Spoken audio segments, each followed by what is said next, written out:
3 points absolutely locked in for this Mammoth squad that is finally showing up halfway through the nice little play-ins. We'll have to see how they're going to look going forward inside. It's a round robin. Why did I say play? Round robin is what it is. But they're looking so good, Skimmy. They've come out pretty clutch. They've taken the scores. They were looking so good in that second game.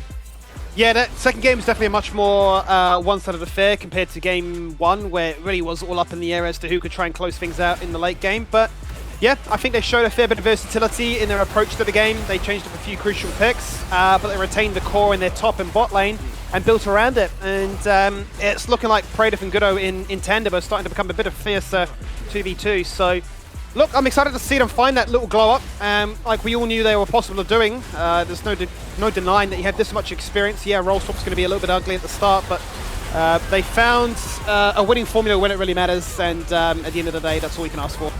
And it was just nice to see this team like really coming together, putting on a show for us. But we have to look at this Poppy pick as well here, Tally, because it was the final one in the draft. It feels so good. We'll touch on it again later, but it just looks so good here.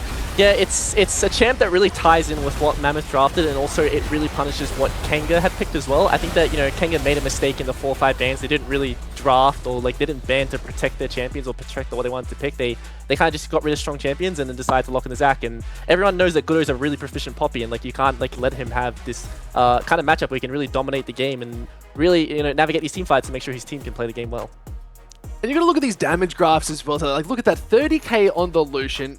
Vendrick was feeling so good, just couldn't compare to the other side, with Mammoth looking just way more consistent across the board again. That gold just slowly depleting down. I think I got here 15 minutes, 4k gold lead to Mammoth. Was it going to get any better if Kanga could find something? I think so. Yeah, I think so. I mean, they obviously put so much time and attention towards making sure the Lucian was strong, and he was. But unable to find that kill, and then unable on a second occasion to find a kill. And I think by that point, the ship has already sailed. You've really preyed upon the idea that you've got a front line and you've got supports to back up your two carries, but your two carries are just falling further and further behind. They're getting picked apart, right? So it was a bit of an uphill battle with no escape plan. Definitely were moments earlier on, but unable to capitalize. So hence why it ballooned open into like a 10k lead. Yeah, look, you're going to get those leads every once in a while. Just shows good team. But we have Voice on the line, coming in, calling in the actual Forge God himself. Mate, congratulations on your first series win. How are you feeling after that? Honestly, I didn't know what was going on. I was just playing on, hitting minions the whole time. My teammates would go like, press R, press R, press R, and then I press R, and then, yeah, that was pretty much the entire game. I don't really know how to feel. Have you guys had much practice playing the Ornn Center at the moment? Like, is this something you went into the game prepared to play? Yeah, for sure. We've definitely played it a heap. That's not my 5th and 6th game ever on Ornn, but pretty fun time, pretty enjoyable. I think we're going to have to go check the OPGGs for that one. Well, mate, you played awesome. Skimmy, have you got anything to ask about this bot? Well, I do, yeah. Obviously, it's been a bit of a rough start for you guys to try and figure out your identity, but the Ornn Center looks fantastic, right? Back-to-back games where it didn't look like you're putting a foot wrong to actually showcase that there are still levels between the likes of yourselves as well as Kanga. I did see you hover that Seraphine, and it got me excited to the old Voice, where it'd be like, Seraphine, Cogmore, Vayne, the list goes on. So are we looking to try and experiment further and further with the ability to have crazy picks, or is it almost a case of every game needs to be a win? We can't experiment anymore now. Only a few weeks left of gameplay to lock in playoffs. It just needs to be whatever's worked for us. Honestly, I was begging my teammates, please let me pick Seraphine on 3. I really don't want to play Ornn again. Please let me play Seraphine. And then they were like, nah, get on Ornn. And then at the end, I was just kind of protesting by hovering Seraphine because I had no choice. But in terms of finding our identity, I think we've definitely come into an idea of what we want to play. I think Blood TK getting AoE grip back in War Within is definitely going to help a lot with me being able to focus up in these games. So yeah, I think that's probably how we're going to look at it. Yeah, beautiful. Absolutely beautiful. And, I just want to say, hey James, also, congratulations from being upgraded from Knowledge Duty to Ornn Duty. Hopefully in the future we get to see the Seraphine upgrade. as we go further forward. But yeah, I also wanted to touch on more about Skimmy's point as like we do hit the halfway point in the split, and it's probably the part where, you know, most teams start focusing on like what works for them and not so much like trying out stuff on stage. Do you think this is going to be your team identity going forward? Is it, or like, do you guys still have more in store for us? I don't know, man. I'm just picking whatever I'm told to pick. Honestly, I'm just Nautilus on whatever they say. I'm just playing at this point. It's a bit. I think we've got an idea of what we want to play. I think we're mainly just trying to look at what other people are playing around the world and find out what's strong, because we were pretty lost in the first few weeks in terms of what we thought was actually good. I think that definitely showed as we were really unpracticed versus Direwolves. I think now we're a little bit more practiced on what we want to play, and I think it'll definitely look better for the rest of the split, hopefully. Awesome. Yeah, nice. Well, Oh, Pike, do we have time? Do we have time for one more special question? well, I was going to hit him with a question too, but you can go, absolutely. Oh, look at me being an absolute steal of the questions. Look, Voice, there's no beating around the bush. 0 points for 4 tonight. You come in, you got those crucial 3 points. You look at your strength of schedule. We've been harping on about it all night long. Does that scare you? Are you kind of like, well, we found the first win. This is the start of a merry run. Like, that was my baby step. Now it becomes a jog. It's going to become a run towards the end, because you got like Blish, you got Antic, all these big heavy hitters. So it's just like, it's just the Exodia moment. We know how to play as a team now. We can steamroll everybody. I'm gonna be honest, I didn't know we were playing them next. I was just kind of focusing one series at a time.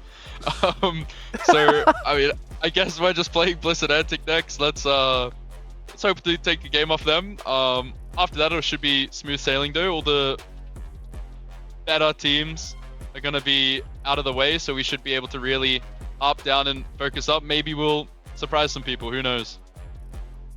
Beautiful. What we Saluting like to emoji. hear. Yeah. Well, thank you so much for coming on. We really appreciate it. Again, congrats on this series win. You played exceptional. I'm a big Ornn fan, so mate, get back out there. We'll see you on that Seraphine real soon. Hopefully. Fingers crossed. I love that. Who do we play next? I don't even know. Like, all I get told is show up at this time to lock an Ornn and go next. Like, that's awesome. It's the confidence, right? He's just like, yeah, look, we're just doing what we're doing. We're just doing it. But we have an MVP that we have to show and highlight here. And look at that. It's the most valuable player, the best cam possible. Goodo looking so good. And the confidence really showed, Tally.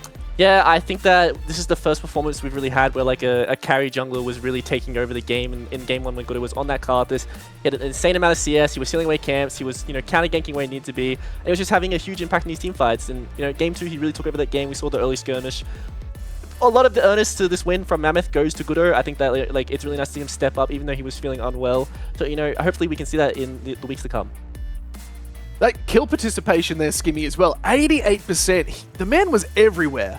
He was, and that's why, like, that was why my vote went towards him, right? Obviously, in game 1, it speaks for itself. The Karthus was a 1v9 terror, but in game 2, to open up that account as you did on a Poppy, to get out and then to really live rent-free in the Zack's head that, like, you cannot go for your camps, you have to gank or you just lose. And whilst that worked for the Zack and for Kanga at first, he was just running around the map doing everything, right? Dragons into Heralds, into Void Grubs, into, like, hang on, guys, we're in such a comfortable position, we will just close that game too as well. So, to be fair, yeah, Refury is auto-filling in that position, so it does maybe exemplify even further, but at the end of the day, you still got to be able to do it, so Goodo, well earned. Did his job, did it well. It's nice to see someone who, they've just come out of their first series, but actually we're tied at the bottom and now they're proving themselves. So it's such a competitive split, but you gotta love it, which brings me to a short little break that is going to come up. We have to check out the next series, though, Tally. It's going to be so good. Fury versus Ground Zero Gaming. This is one you do not want to miss, so we'll have to just see you there.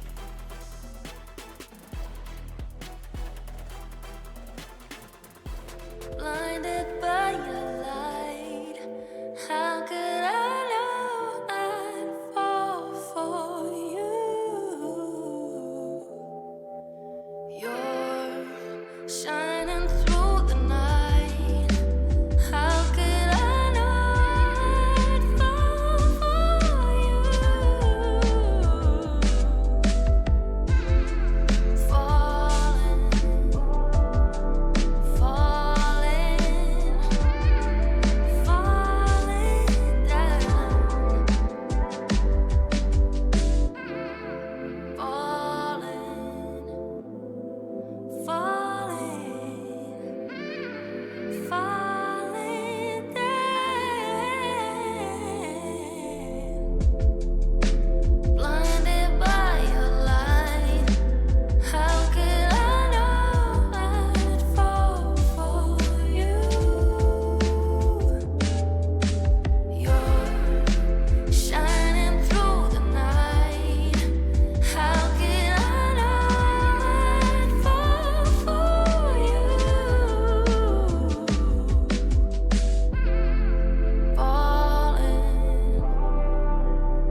Oh, but just carnage! Only triple happening here is for Phyto. Oh, it's do or die! Oh, I'm furious. I'm furious right now, guys, because we got Fury and Ground Zero coming in. The anger's welling up. The blood in my veins is too much. Let's look at these teams, because Fury have been proven everything, Tally. Yeah, definitely. Like, once again, we're saying the same story every week, that Fury is like the teamwork roster. We keep seeing like the team cohesion come out in the draft and also the gameplay, and like I just want to see more of this going forward. I really like how they draft. I like Chirp's, specifically his champion pool. I feel like he's playing a lot of unique picks, which make his team the team comps that they keep drafting work really well, and also punish the comps we're seeing out of the teams versing him a lot. But look at that. Look at Tomasino right here. The Cassante Tomasino has just been absolutely ferocious in every showing we've had. Do you think we're going to see it today, Skimmy? I think anything with the capacity to be aggressive in lane, but then also split push is going to fit the bill. I think right now Camille's made a bit of a resurgence, right? We saw it from himself, we saw it from Tien as well. Maybe there's a world, look, I'm going to say every given chance I get, maybe there's a world we get a Skarner top, but let's not bite off more than we can really chew here, boys. All I'll say for the likes of Fury is that, yeah, they like to experiment with things. 4 unique champions and 4 games play for the likes of Chirp Hooper, as well as Nox. So they're not afraid to try out different things. And that could be the ace up their sleeve to try and bridge the gap between them and a very, very scary Ground Zero. And that's exactly who we're going to talk about right now. This absolute monster roster, your reigning champions thus far. A couple new names on there. Fido's back in the mix. Kurak as well, but they're just looking so good, Tally. Yeah, and this is one of the rosters where we just haven't seen any kinks in the armor yet. Like, we're not really sure like how to beat Ground Zero if you're a team versing them. Even with all the roster shuffles they've gone through, they still look so dominant and like maybe even a bit more like locked in, as they are like performing pretty much the best in every single stat, as you can see on your screen, which is, I think it's so nice to see like such a dominant team. And like this is probably the roster that everyone wants to aim to be able to beat and wants to be able to match in like these early game, mid game scenarios. It's so big, right? Like, how often, on it, Skimmy, in all your years being here, not that I'm calling you old, but all your years, have you seen a stats for a team look this dominant? Probably the only one that really rings to mind at the moment would be Tally. Perfect player. Look, it definitely comes far and few between, but to say you're first in every single category, the big one that stands out for me, though, is that gold difference of 15, right? To be up by 7,500 is absolutely mind-boggling. We talk about what it takes to be doing like 1,000 damage per minute and keeping that stat consistent. I think this is even harder. It just shows that every single player has hit the ground running. The new players have slotted in perfectly. And as Tally mentioned, right, it's just been so hard to try and find a weakness to target. You'd say, maybe go towards Fido. He's the newest one on the roll. He can't live up to Kisei. Surely not. Nah, Fido just drops a nuke. He bust up pocket picks like the Akshan. You can't find it there. Oh, maybe we can try and bully bot lane. Well, Lemus is probably in a career high right now, and Kurek is slotted in perfectly as well, like a bendy clone in a way. So, yeah, look, I think Ground Zero are such a hard team to beat right now, and to Fury's credit, they've taken a game off Antic. They challenged Bliss, but Ground Zero are a whole different beast. It's another beast altogether, but we got some fury and some angry people out there, and I feel like Chirp is one of them. We have him on the line, joining us on the desk. Chirp, how are you going this evening? Are you excited to take on the champs? Hello, yeah, I'm excited to play today. How are you going? I'm really good. I'm really good, mate. Now I've got a very specific question for you, and I've been tinkering with this because I wanted to ask you specifically. So you guys must be feeling pretty good getting the draw from Antic last week. What is your secret? What is Fury's secret? Secret? I don't know. I think this split bow that our jungler and support have been working a lot more better, and we've been working a lot more better as a team. So I think that's been the biggest change since last split. Okay, bit of Findo action, finding his feet, you might even say, Chirp. But I know Skimmy's got a question for you. Yeah, Chirp, welcome back. Look, I know we've had plenty of interviews over the years, and I feel like the common one we said is that you feel a little bit nervous, but when you do say you feel pretty nervous, you end up dropping a nuke on the enemy team. Like, yeah, I'm feeling a little bit nervous, and then you just go off and go like 10-0. So how are we feeling today? Are we feeling confident, or are we feeling nervous? Because that tells me everything I need to know about Chirp lane gapping. Yeah, I am feeling nervous today, but I don't know if it'll follow that trend. Oh. Fury win. It's a free win, boys. Yeah. He's slamming Mouths the Heart with Shadow Money Wizard Gang. We're winning everything, boys. You heard it here first. I love it, Tally. And I guess I want to touch on your champion pool because you've shown 4 unique picks so far, and some of which like you would consider meta, and some that I would consider your unique style. Would you say these are just picks that you consider strong, or is it something that the rest of the region hasn't really caught on to yet? Well, I guess my current champion pool doesn't follow directly the meta, but I do believe that each one of the champions in my current champion pool, which is about, I don't know, 6 or 7 comfortable ones, they will have their own spot, so I'll pick them when I think they're a good pick in the draft. Yeah, 6 or 7 Shadow comfort Wizard picks. Money Gang. Shadow Wizard Money Gang. I want to say it every single time I get a chance. We love it. I have like 1 comfort pick. 6 or 7's crazy, man. So I'm expecting a good showing from you today, Chad. You got the nerves back in you. I'm expecting a huge Aurelian bomb just to go bang on top of Shernfire. The man's not going to see it coming. But thank you so much for coming on, dude. We're so excited to see you play and great to have you back. All right, thank you. Bye. Man's Another ready. banger. He's ready to go. He's locked in as well. He's like, yeah, I've got all the picks I need. Don't have to worry about it. Yeah, the Shadow Wizard. I don't even know what you're saying. Money Gang. What is Shadow that? Wizard Money Gang, baby. The Malzahar, baby. Yeah, that's the one. That's the one. Look, like we banter it off, but like there have been so many interviews we've had with Chirp over the years where you get like 1-word answers, or he'll say, "Oh, I'm just so nervous today. I don't know what to do." And he just goes into game and just drops like 10 kills. You're thinking, is that really the same person? It's almost like you got the anxiety of being on camera and talking, but then like, oh, I've played this game like umpteen thousands of times. I know exactly what I'm doing. Muscle memory kicks in. It's like nerves, overrated. Yeah, he's feeling good, but Tally, do you think there's any champion you'd like to see from him? You said it's got a big pool. Is there any? Don't say the Wizard. We're going to just breeze right past that. What other champion would you like to see?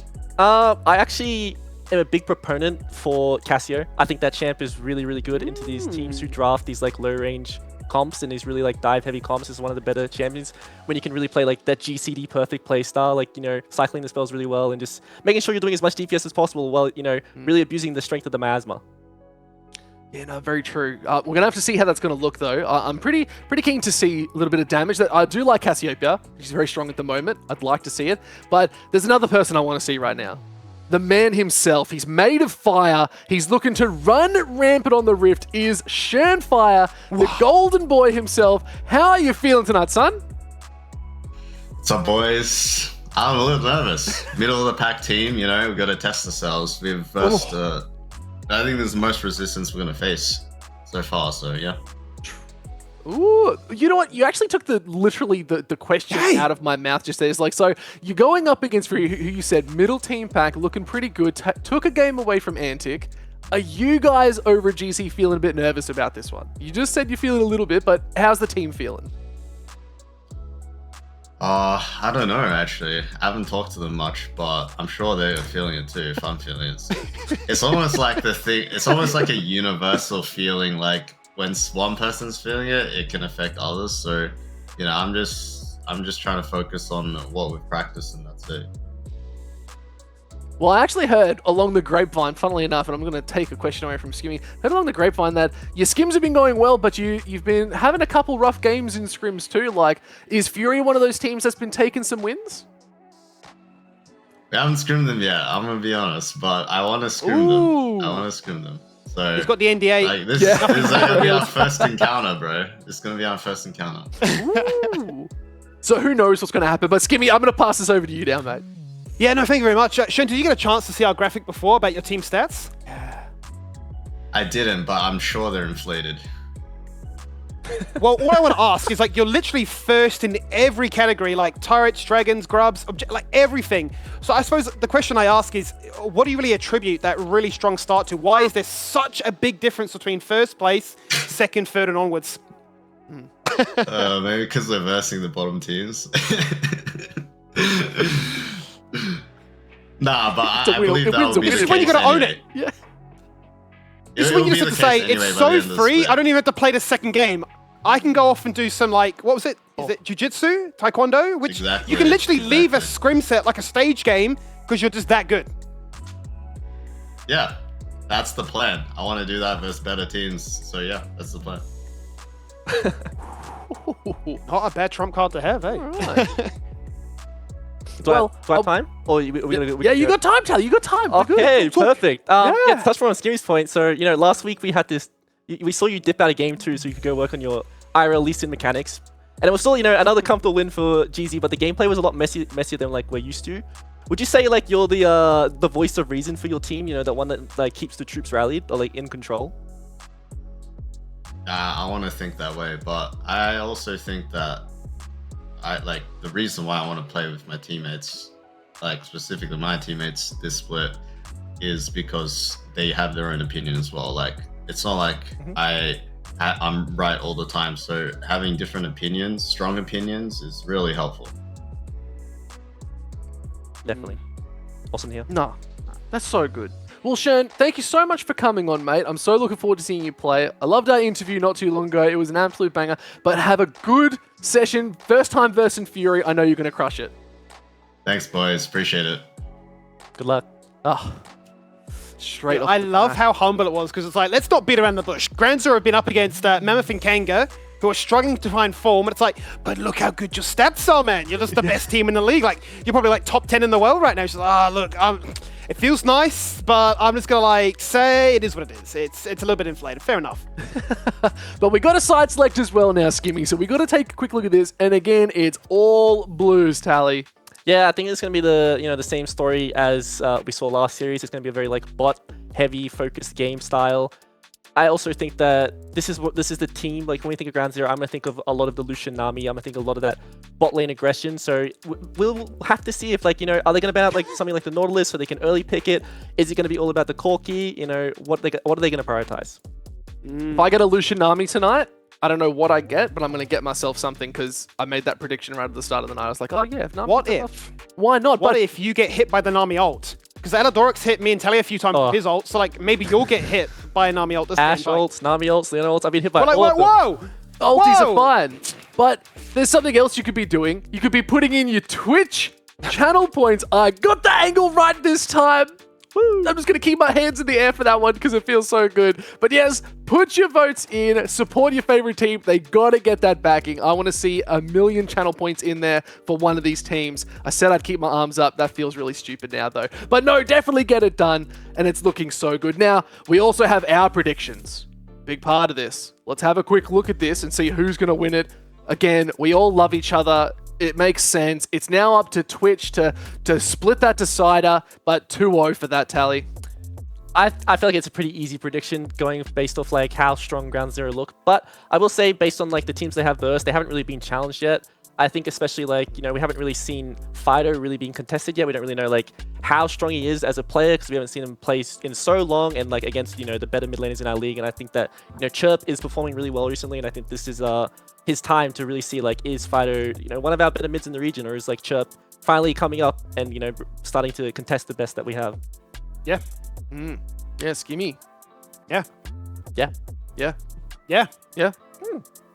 Yeah.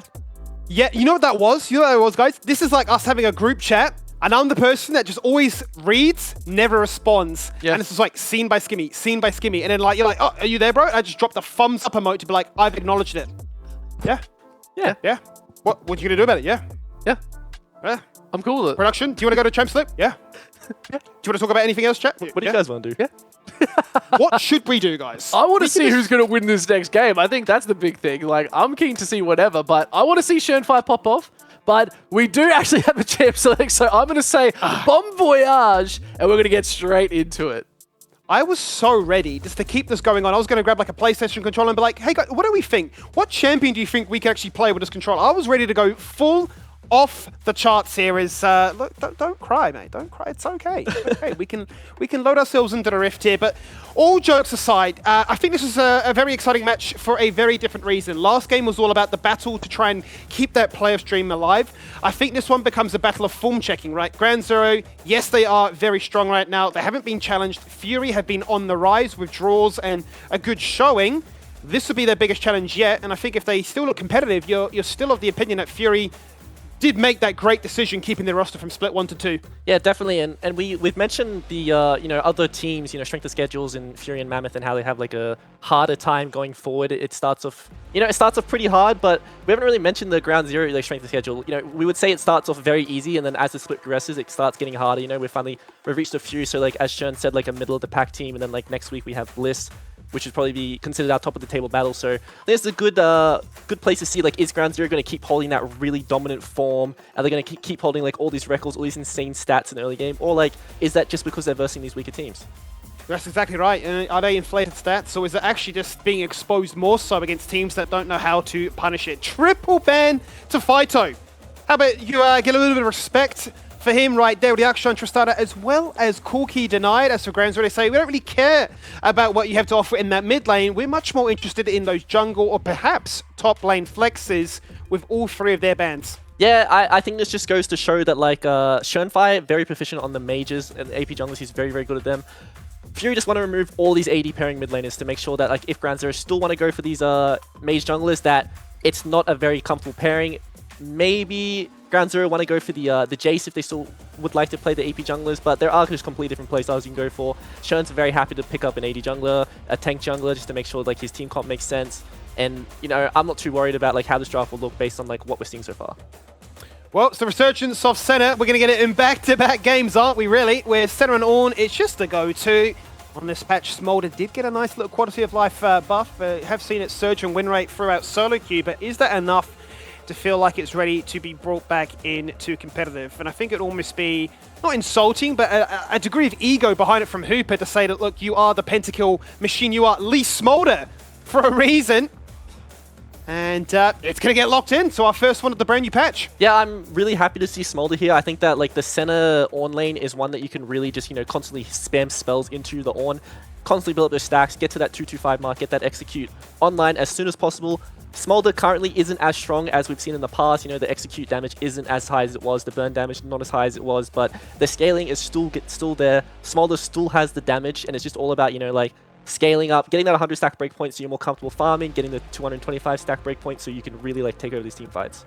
And it does feel like, Tally, doesn't it? Like we've almost gone back in time where you said at the start of the show, I feel like the game is going to be slowed down a little bit. I think we're seeing that evidence even more so with the picks, right? The Senna, the Smolder, they both want to farm, they both want to get the stacks. The Camille, 2, 3 items, wants to have that come online, and the Ornn obviously wants to hit like level 13, 14 onwards. So it does feel like the pace is no longer going towards that 16-minute victory, which I'm sure you're quite happy about, but showcasing that it's all about the late game insurance now, more so than can we stomp them in 15. Yeah, definitely. And seeing Camille picked here sparks one idea in my mind already, is that there, with the triple AD carry bans being taken away from mid, there is a Galio angle for Ground Zero if they want to take it on later, because Smolder really struggles into dive, especially we see the Hextech ultimated in the grand entrance.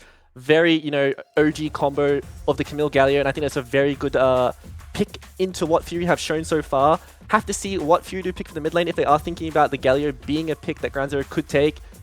Galio on the current patch is very strong. You have the option to go full AP or that semi-tank build, which does really good into the mages. I feel like if Fury do lock in a mage here, Fido might look for the Galio. Let's see then if he decides to flex into that direction. They're going to continue banning away nice AP options. The first rotation for the AD pairings and mids. The second, targeting towards the jungle. We certainly know that Shern has the likes of Talia, definitely in recent use, as well as even the Lilia, if it went down to that, as potential options to be an absolute menace and to really prevent the Smolder from running the show. Let's see what they decide to settle on in the end. When all these options have been taken off, you see the Kha'Zix hover, and the Kha'Zix lock in! 2 for 2 for Assassins today. Yeah, this is, I would say Canyon really popularized this matchup. It's the, Kha'Zix into Xin Zhao, whereas like Xin Zhao goes in, it's very easy to just, hit him with the insane burst that Kha'Zix has and just like disengage. And Xin has to blow his ult, has to blow his entire kit, and there's no more Kha'Zix there anymore. It's a very hard matchup to navigate, especially in the 1v1. You get destroyed, and I think that was one of the stronger points about Xin Zhao, is that he's a really good duelist. And Kha'Zix is just a really good answer, especially with the presence he has in team fights where you get the evolved, spike racks, constantly spamming out the slows. And excuse me, if I was going to say there's a Galio angle ever, it is now. It is now. He said it once. Don't make him say it 3 times, guys. Lock in the Galio because you have so much control. And to your point about the Kha'Zix, it's just nice to see, right, that you can find that isolated 1v1. and forced the Xin to be like, well, why am I in this situation? I should just be ganking rather than trying to take the fight against you. Gragas is going to be the way they seal out this comp. Pair that with the Orianna, and you not only have the ability for a package shockwave system, but also a little bit of cheeky disengage on the tail end there as well. But what do Ground Zero want to do to say, this is how we beat you? You want Galio, they're hovering way. Let's see what they decide on. Boring. Oh no, I can see where they're coming from. You kind of need an AP threat here. Galio doesn't really work as an AP threat. It's more about like we'll just blow up your carries, and it doesn't really matter about the damage profile we have. Play very, very strong on the current patch. Really good into the the current mage pool. Very self-sufficient. Very good at being like that self-sustainable mid laner who can act in every comp. You've got like really good disengage, really good you work with dive well when you have the access to the Severin Bolt. Very easy to just do your job regardless of what you're playing with and against. Well, I suppose then, let's talk about comp identities, and the clear one for me, standing right out from the very get-go, is that two very heavy scaling bot lanes, whereas elsewhere on the map, that's where the most deviation is found. Yeah, definitely. I think both teams have strong identities. There's not too much. One team should feel too pressured to do anything. I'm only worried about how Fury will play into this Camille, because I think Camille's going to have a very easy time in the 1v1 against the Gragas. They banned out the Renekton and the Jax to make sure that Tien had a very easy 1v1. And when we hit that side lane, Camille's going to have a lot of pressure in the 1v1, as she is the duelist against the tank, or like the semi-mage tank build we're going to see out of Tomasino. So I don't think he'll have too much problem, taking over the map from the side lane. And once Tien is able to, navigate that 1v1, collapse from the side, and play with the engage coming out of the core, the Forge God from Kurak, I think the team fights will be much easier for them. Well, let's not forget what Tien did on the Camille last game. Literally last game up against Kanga last week. Dropped a 10-3 scoreline. Had only just woken up, 30 minutes ago. Went to sleep straight after and said, I'm the MVP. Good night, everybody. So maybe looking to try and repeat that and say it's an even easier matchup. I can even... where's something absurd, right? He had like 2 items by like 15 minutes or something absolutely mind-boggling. You're thinking, there's just no way back in. And it feels so defeatist to say that, but there are just certain champions that exist inside the League of Legends landscape that if they hit that breakpoint, there is no coming back. And, well, for this one, we mentioned it before briefly, it is Ground Zero finally having a true test, because on the rise has been Fury. They've stuck with their 5-man roster. They've taken games off. They've challenged the best. And in the strength of schedule, it's a case of another big dog to take down. And how big is that divide between first and the rest? Yeah, definitely. I'm very excited to see like how these teams match up against each other. And once again, I mentioned it in the pre-game. I want to see how Fido plays into a stronger mid laner coming out of Chirp. I think Chirp has been showing he's a very proficient mid laner, someone who is contesting the best in our region. And Ori, a very strong laner, maybe not so much into Hui, but I want to see how Fido performs on a champ that we haven't really seen him play before. And even more so, I think we've noticed similar tendencies between both Chirp and Fido. Both have shown that they want to be incredibly aggressive in lane, and sometimes their weakness is not being supported by their team as a result. But Fido certainly has that in Shern, and I think Nox and Chirp have hit a new level of understanding going into Split 2 compared to when they debuted together back in Split 1. So really, one side has to give. And will it come down to the experience factor that benefits Ground Zero, or will the new ideas and almost like the case of having a point to prove be there to back up Fury? As you can sort of see already from the get-go, Hui has ridiculous range. Yeah, it's very rare to land that level 1. You find that mana flow stack, so nice from Fido that he finds that little lane gap, got the extra 25 mana, so it's already a bit of a mid-diff. But we do see both Comet coming out of both the soul lanes from Fury, so it's a different playstyle. You normally see like the phase rush to really, make sure you can't get ganked and it's easy to like trade and make sure you can't be traded back on. But Comet's more of an aggressive playstyle. I think that goes to show what Fury want to do in this game. Well, that becomes my I suppose overarching theme, right? Is how would you want to approach this as Fury? Do you say, yeah, you are the favorites, we'll show you your respect, but we're not going to look to try and slow down our gameplay? Because we've seen different types of approaches to these, skill matchups where it's like, we're going to try and reinvent the wheel and hit you with some like crazy wombo combo. Or in this case, it just seems like we just want to try and do something similar to you, but play it better. I think like you should just look to do something similar. Fury have shown that they're a very proficient team. They don't need to like pull out something crazy like a Malphite mid. They just need to make sure they're not gapped too much individually in lanes, because Ground Zero very, very mechanically good. Also a very good team when it comes to team fighting and playing the map correctly. So have to see, what it looks like in the early game, and if it does go even, I'm pretty confident, Fury would be happy going into team fights. And being potentially even favoured, depending on how the game does look as a result of that too. I want to speak a little bit more about this jungle matchup. You mentioned how nice the Kazakhs can be into the Zen, but does that really change the pathing or the game plan they're both looking to achieve in these, what, first 5-10 minutes? It's honestly really important that junglers don't gank early unless it's very game exploding, because, you know, based on the way jungler works now, you get so much experience from your camps, and like going out of your path to, or your first clear to go for a gank means you're going to fall behind for like the next 5 minutes. So it's really important that both junglers, you know, play for that full clear, because not much really is going to happen in the early game anyway, unless it's like a extremely one-sided matchup where you like want to dive a lane and like, you know, transfer your game to the rest of your teams. Let's see then if the lane states are volatile enough, as we can already see they are, that allows these junglers to walk in and say, well, I'll sacrifice the camp clear for a little bit of that juicy gold income. You see Lima's dropping incredibly low in yet another fasting center, and so much so that Finder says, that's enough! You can burn double summoners, but you cannot disrespect us like that! And Fury find the first kill. Yeah, extreme amounts of disrespect coming out of Limas. You know, I was watching his stream before this game, and he was playing the exact same as he is right now. As you see a gank going on at the end. And they make it 2 from 2, though. This would be huge if they can take down the Camille nice and early and afford some space for Tomasino. The barrel, the damage, it's there. The wind does become the lightning, but it's not enough to cause a crackle and to force out a second kill. Yeah, so we see Nox, you know, skip 2 camps, go for that gank onto the end, but Shern has already cleared his entire jungle, going onto Crab, and he's going to recall after this, and this is what I'm talking about. This tempo will catch, you know, Nox off guard, because, you know, Shernfire's always going to be ahead in camps, be on map a bit quicker just because Nox went for this early gank, which doesn't really change how the top matchup went, because Tien was able to hold his flash. Well, it looks good in isolation, but certainly not enough to put it behind. Camille returns back with a cull, and life is okay. And once again, this is a perfect demonstration of the absurd range that Fido has on this champion, right? Even bringing in the likes of Limas and Schönfire to guarantee that this wave was crashing and that Chirp was going to be zoned out from experience. Most importantly, that then snowballs into the ability for Ground Zero, or rather Schönfire, to invade and say, look, I'll take any 1v1 because I know you're not getting any backup. Yeah, and Shern just knows, like, this is jungle expertise. Like, he knows Nox hasn't cleared his camps yet based on, like, timers. He's able to, like, you know, be on the map, play aggressive, and make sure that Nox has to answer, because they're not going to lose these 2v2s. But they certainly aren't, even without the isolated buff there. Nox is dropping incredibly low. And that's what the pressure you need. You've burnt yet another flash, and you keep the game becoming, you know, scarier and scarier. Maybe that starts to live in your head a little bit rent-free in terms of how you look to try and path, where you look to go and go, because you never know where that Kha'Zix could be. Yeah, and, you know, Shern's going to base. He's already, you know, level 4. He's ahead. He's got the pickaxe against the components coming out of Nox, and he's going to be much happier than Nox is coming back onto the map.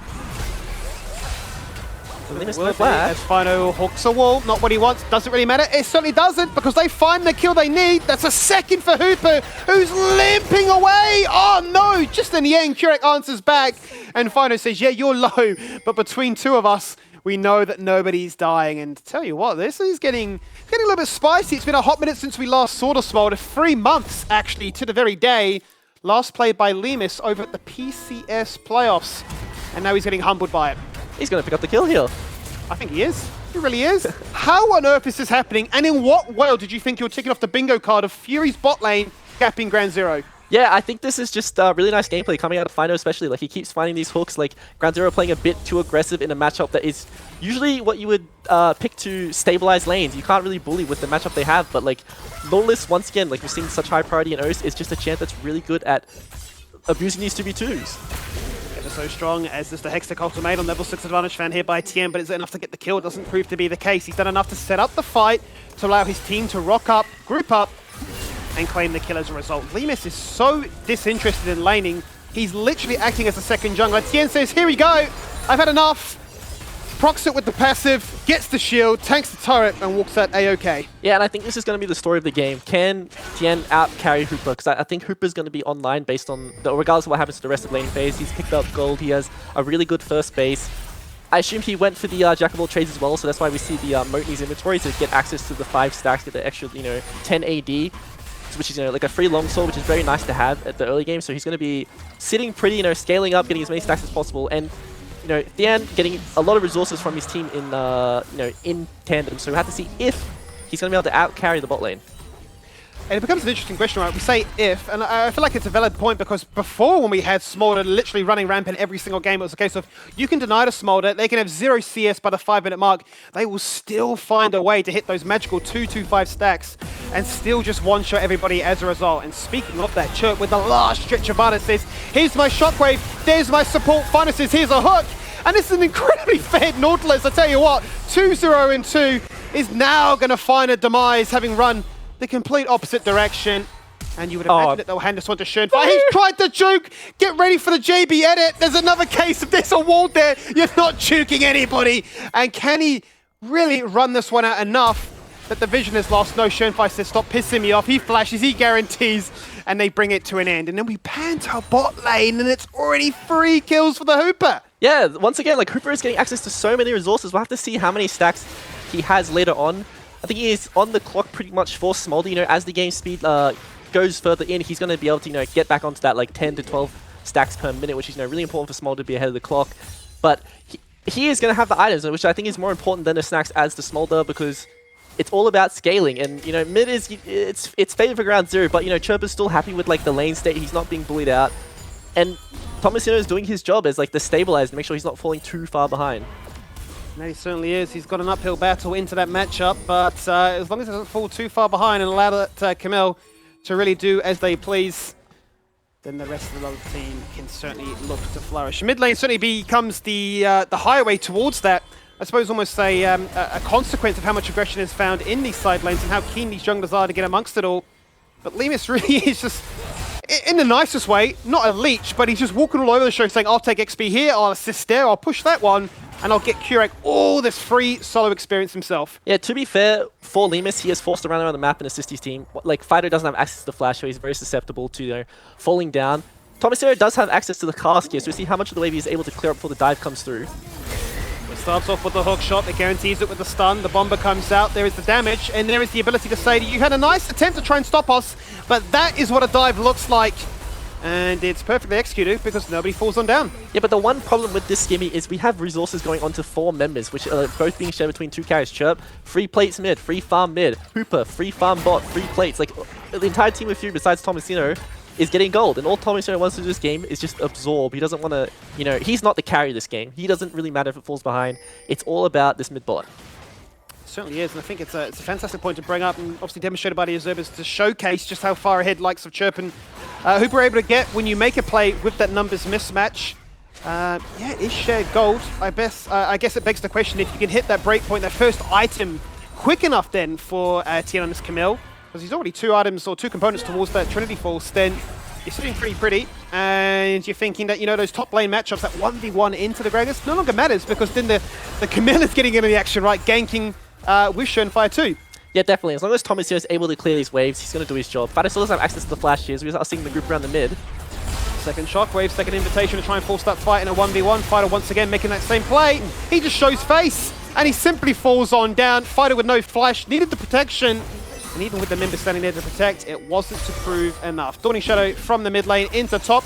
Tomasino, he's seen us all too often. He knows that this one is going to be yet another demise, but then just says, you know what? Hit that hook shot, I dare you. And he's out. Yeah, Tomasino survives a very, very bad situation. That should have been certain death for him with the global ult coming out of Lemus. He didn't have access to the cast there, though, and DN was trying to abuse that cooldown. I'm just doing a little cute base stop. Not really going to result in anything. They're both going to walk this one off. But to touch on the jungle matchup, this is when it starts swinging towards the Kha'Zix. You know, you got the first evolution, which is really important about, like, finding that extra damage you are when you go for the, you know, Q evolve, you really abuse that 1v1, but, you know, he has gone for the ult evolve, which means he's going to have access to more procs at the passive, an easier time navigating his team fights with that extra stealth he gets. Let's see, Fury do want to go for the fight here though. Tomasino does have the ult. He certainly does. Flash being burnt nicely there by Lemus, taking 0 chances on this occasion. Those grubs still being looked at, 4 taken. And the rest being given across, it would seem then to Fury. Grand Zero feel like they've done enough, and fair enough in that regard as well. They've had to burn some flashes, and they've had to sacrifice a little bit of map pressure to try and allow them to be in this position. Yeah, and this is also a really nice deploy from Fury. So, like, what they've done is they put their bot lane into mid, and they put their mage in bot lane. So they have access to the TP if a fight happens on the top side of the map, and he's also able to catch the farm if nothing happens. So very nice to see this lane deploy, which maximizes getting as much resources as possible, which is very important for these scaling teams. We talk about scaling, and we talk about the current game state, and it is a very even one at that. Similar kills, very similar in terms of gold, only 600 separating the two. Maybe that is just product of the game that you hoped for, right? Where two junglers would be left to try and farm up an absolute storm. And they both do hit their first item at the same point. But it has allowed so much rotating, right? The ability just to stay in your lane and play the 2v2, play the 1v1 is just not been the case, right? We've had supports, everybody rotating freely. That these lanes, these lanes rather, yeah, they're just no longer a fair 1v1. So we're not looking at any hard forced engages. You could just get punished. Out comes the dragon. There it is onto Limus, and he is just dead and deleted. Hooper flashing to safety, pops the heal, but not enough to protect his jungler on this occasion. Double found by Fighto. Finding a further third kill with Schoenfire getting amongst it all. And yeah, not the picture that Hooper would have wanted to be involved in.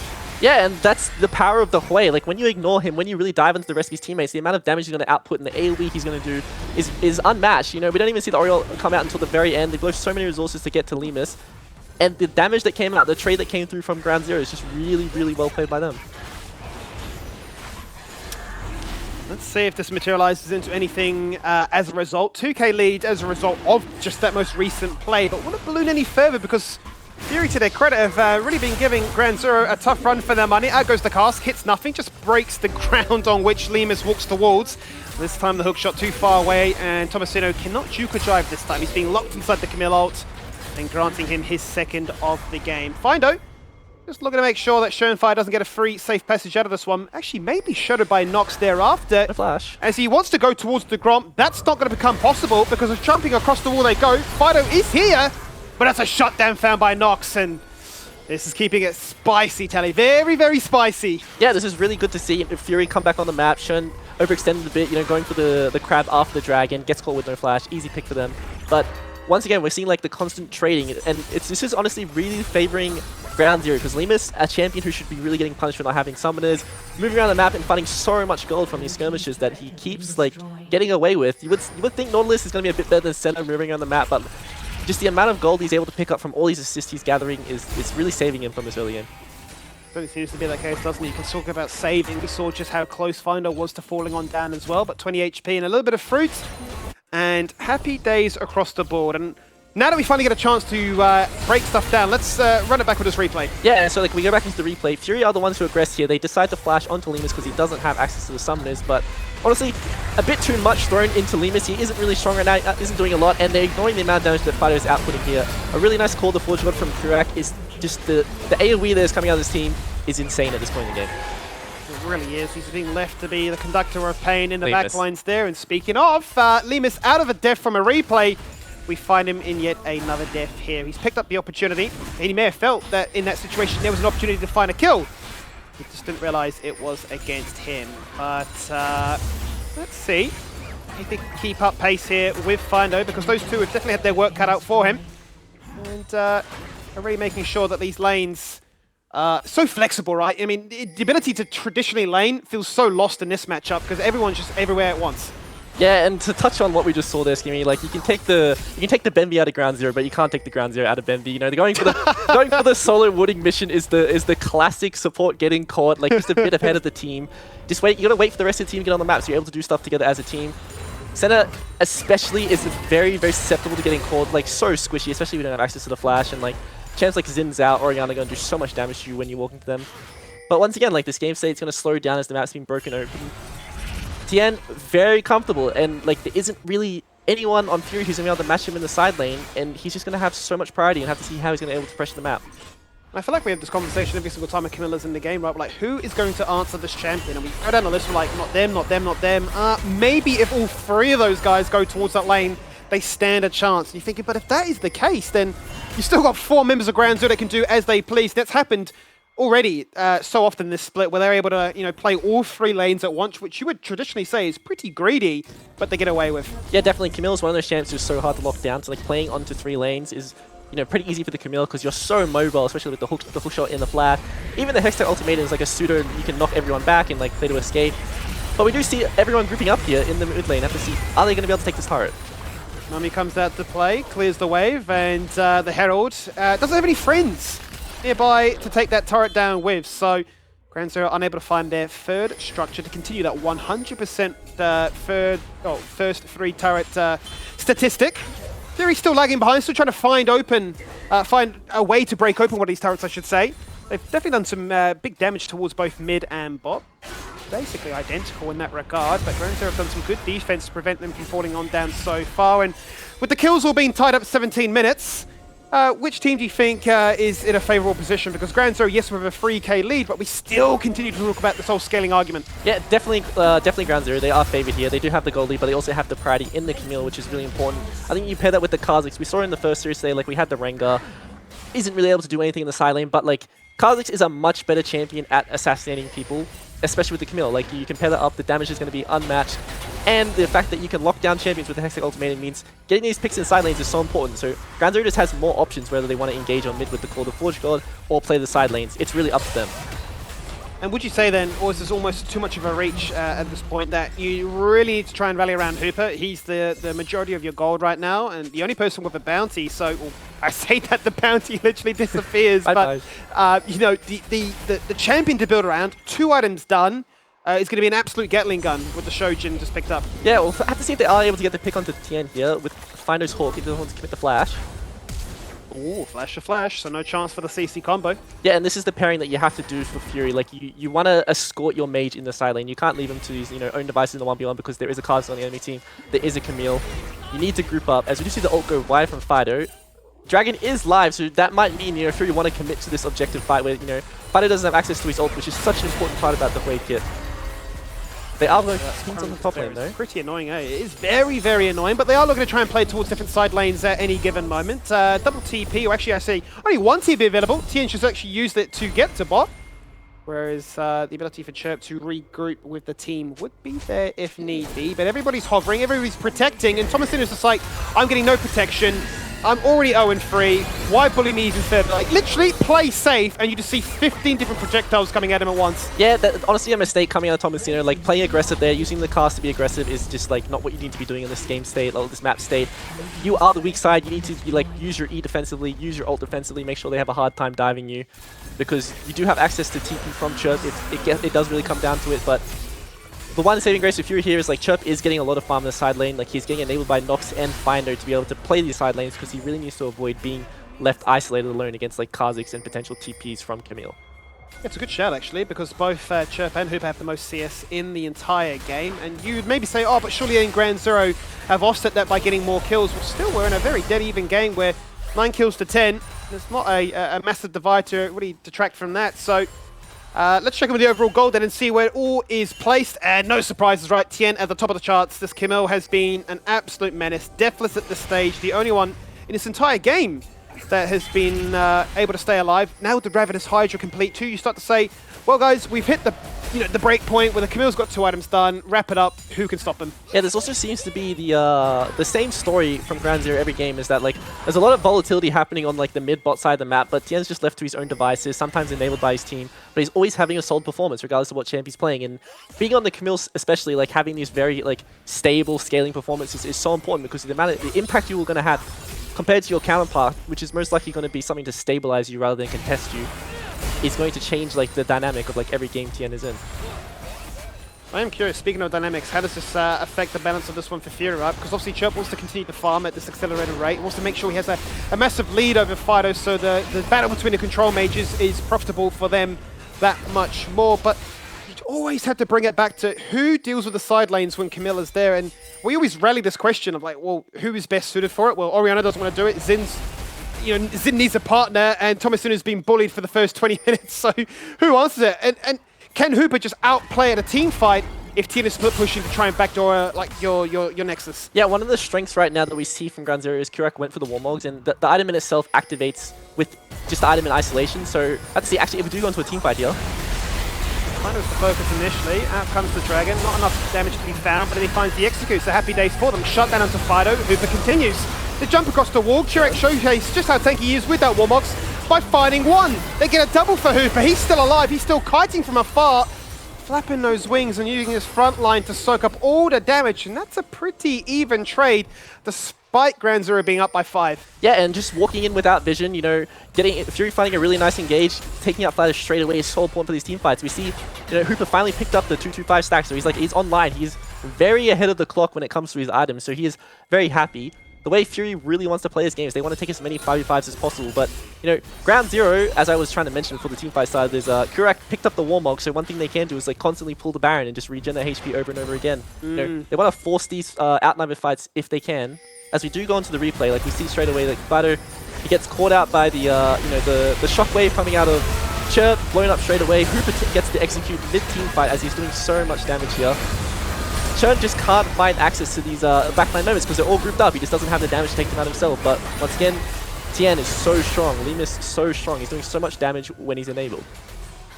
I suppose it begs the question, and you mentioned how Ground Zero will have this kind of like inclination to go towards it because they can have Kurak just soak it up, lose no HP, and run it back again and again and again. But isn't there a world in which Fury want to do the exact same? Utilize just how strong the Smolder is and entertain that 5v5? You can, but in a sense, you're flipping the game because you are like Tien's going to be on your bot turret if you're doing that because Thomasino has to group. Fury do want to play the 4v4 as much as possible, but I think if Tien is like left to his own devices, he can start taking this turret in a 1v1. So I have to see, like, does he recognize this? Like, is he going to start hitting the turret 1v1, or is he going to like keep using his priority to rotate and try and engage with outnumbers? Seems at this stage it's a case of push, rotate, see what's up, go back to the lane, wait for the next wave to come on through, and repeat until you see anything different. As a response here from Fury, because much like you mentioned, Ground Zero say, we're just going to AFK at the Baron. We've got all the vision in the world, as demonstrated here by fantastic observers. So what do Fury know? Literally nothing. They're AFK in mid, waiting for the next wave to come on in, and like, well, we're either concerned about the Baron, we're concerned about the split push. Is Tien here to gank us to force a 5v4? Thomasino, you need to group up. I mean, there's just so many conditions. It's in a very weird state, right? Especially for Hooper, like, what can I do? Because I have no flash. Yeah, Thomasino should never proactively group because he has access to the TP. He just wants to be responding to the Camille. If Camille groups, he TPs, it's very good. Fury does have a ward on the Baron. I'm not sure if it shows the Baron. It might be just out of range, so we don't see the health bar yet, as it is. They don't know this Baron is going down right now. They're just sitting in mid lane, and I think this Baron will go over to Ground Zero. Will seem to be the case. Tien showing on the mid lane, but I know at least one person's removed from the table. But if there is, if he's there, then where is everybody else? Now the reveal is there with the Baron down to 4,000 HP. They say it's our time to shine. Call of the Forge God. Lap that with the Dawning Shadow and knock up 2 members. Get the Baron and went down to 1 HP. He gets the kill to Schönfire onto Nox. He smites the Baron. They get the team fight and then they look for the Smolder. Deny the execute as he breathes hot fire on the backline. But he can't find anybody, and it is a flawless ace for Ground Zero. Yeah, really well played by Ground Zero, abusing the vision gap that they had to start the Baron. And, you know, it's once again very hard to walk into Baron when you don't have vision. There's so many angles where multiple members can be sitting and playing for like this chip damage onto you when you walk in. We see Nox is already dead by the time the Baron goes down. As we do go into the replay, Fido's just outputting so much damage, you know, throwing out like the mini rumble ulti, making sure there's so much DPS coming out. And if you want to get into this team fight, it's so hard to get in because there's just way too much damage coming from multiple angles. And Tien finally finds his flank, finds the solid access onto Hooper, gets the Hex and ultimatum, and it's so easy to take him out from this point. Beautifully well done at the start, right? Navigating that terrain with a 2-man knockup from Kurak, and by that point, it's just a numbers mismatch. You know, Limus is so far away, and yeah, once Tien rocks up, now especially with level 16, you're like, all right, guys, what do we seriously do? We're down 8k, soon to be even more, and you're starting to think we've had this whole pray that the Smolder can carry us. I think we're running out of tools to try and protect it. The Knight's Vow, we need more. Probably need a Guardian Angel and maybe the Zonias at this point.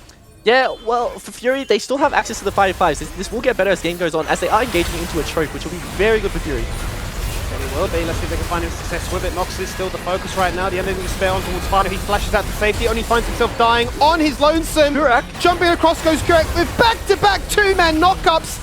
The snipe of damage from the way from afar, not to get the kill, but Schönfire is there to save the day. And then Tien said, did you forget about me? There's my Cho'Gath ult on a basic ability. Yeah, and this is just very easy for Ground Zero. They find, once again, like this is why they are one of the best teams. They find a little advantage from a game state that was very stable, and now the game is suddenly over. Certainly is, Tally. It is certainly to be the case. Chirp flashing inside the fountain, protected by Boris the shopkeeper. And protecting him with the idea that back to the drawing boards, because on this occasion you've fallen down in 26 minutes. And look, to be fair, Ground Zero given a chance to showcase, okay, exactly how strong are you? Are those stats inflated? Doesn't seem to be the case after game 1.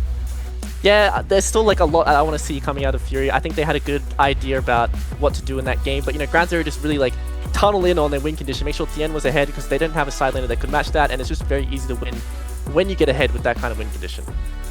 Another game for the Camille, another winner's result. At what point does this pick get the respect it is deserving of and just gets pocket banned away? As for the Senna and the Ornn, is that going to be the theme of Week 3? We've seen it every single game so far. Let's see what happens in Game 2 right after the break.